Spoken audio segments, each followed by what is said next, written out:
This is a video to show you how I've stopped my Pinter tap from leaking. The way the tap works, you pull it forward to open and up to close, and then push it down to lock and up to unlock. And if you look inside, you can see what it's actually doing there.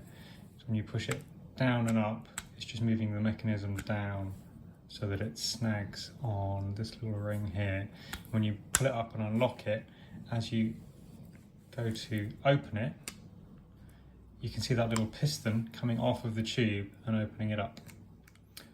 The tube being where the beer is coming through.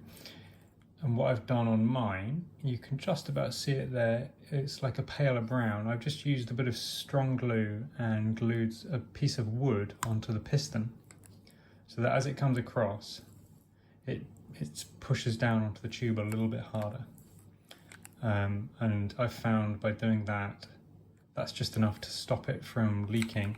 But obviously if you put too much on there, you won't be able to get this high up enough, because if it was out here, the lever's going to get stuck there. You won't be able to pull it up enough in order to lock it. So you only want to use, that's maybe 1.5 mil of wood there that I used.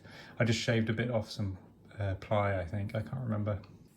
And the other thing is the tap retainer, which is this little rubber thing that you can put across there. And obviously all that's doing, it's like constantly having this in place and constantly applying pressure.